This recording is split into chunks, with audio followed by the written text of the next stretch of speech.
In this video, I reflect on my writing journey to date as I turn 30. According to my mum, when I was 6, I was asked what I wanted to be when I grew up. I said an author, and my teacher said, knowing her, I can believe it. As I've said before, I believe my 6-year-old self was very wise. It then took me another 20 plus years to come around to taking the idea seriously again. I remember in infant school, sitting on a carpeted area as the teacher held a giant book, telling us all about capital letters, full stops, and explaining what the contents page and glossary were. Around that time, I remember writing my first story. It was incredibly British, about me and some friends going to the coast and buying fish and chips. By year 2, our school had taken us to the local library, and while everyone picked out a picture book of some sort, I began background reading for a hopeful future in science fiction and picked out a non-fiction book about planets. I should also mention that by this point I was also attempting to cover plot holes. One day in maths I was given a worksheet, asked to count the trees on it, then colour them in. So I counted them and handed it in. When I was asked why I hadn't coloured in the trees, I said they were covered in snow. In year 5, I remember being taught more advanced grammar, like brackets and how to count syllables.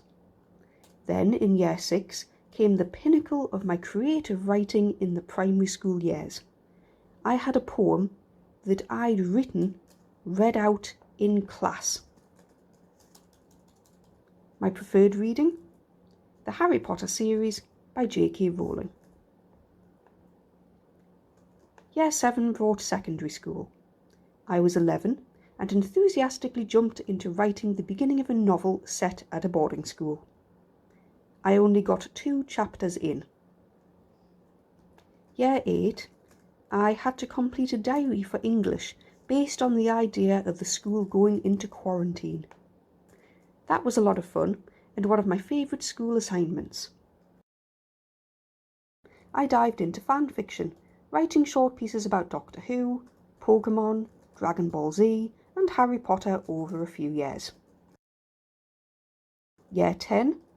In English I enjoyed analysing poetry in the course's anthology.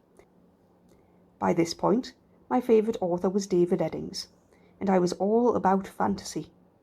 I didn't see the point of reading anything that didn't require its own map, and turned away books if I didn't see one printed in their opening pages.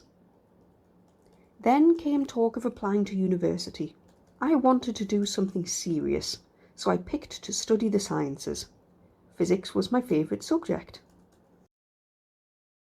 I began making errors with my maths. I now know I should have had support for the autism and my illnesses to rein in the brain fog, but I at the time just thought I wasn't clever at all. A hard thing for any self-proclaimed Ravenclaw to admit. I faced 2 choices: leave school and start an apprenticeship with my local authority in business administration, or repeat the school year with a focus on English and business studies. Firmly believing I wasn't good enough for higher level academia, I pushed the eject button and entered the world of work.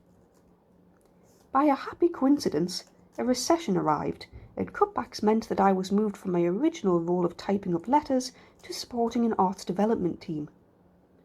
They introduced me to an arts organisation that supported people under 25, and after work I'd go there and write poems and song lyrics, as well as other art forms like music, film and photography. My admin job didn't last. My post eventually ended up being cut as an austerity saving. I spent the next few years exploring the arts, before once again deciding to knuckle down and take things, in air quotes, seriously. I went back to school and got a maths tutor and studied sciences. By the end of the course though, I knew I wanted to blend the sciences with the arts.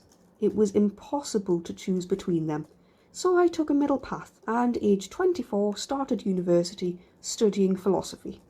Over that year, my health got worse. Aged 25, I got married, but then 2 months into my second year at uni, I couldn't continue. I was exhausted.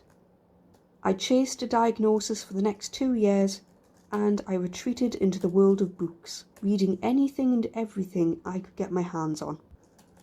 Age 27, I was officially diagnosed with autism, Ehlers-Danlos syndrome, and postural orthostatic tachycardia syndrome, and turned my attention back to writing. For a year, I self-studied, watching AuthorTube and read writing craft books. I threw everything I had into it.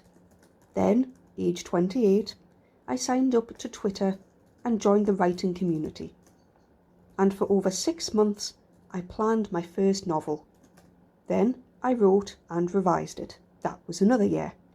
Here I am, age 29, housebound, but determined to produce a quality novel. With my ongoing interest in science, it's no wonder all of my work has a slight sci-fi edge to it. I'm in the thick of a rewrite/heavy line edit, and I've no doubt my 6-year-old self would be proud. I'm living in a time when information is a lot more accessible thanks to the internet. My writing is higher quality, and I have life experience that I never would have had as a teenager. I'm in a much better place to take this writing seriously. For my 30th birthday, I'm getting a bathroom adapted to a wet room and a wheelchair ramp installed, and I am well and truly doing the thing. I am writing. One day at a time.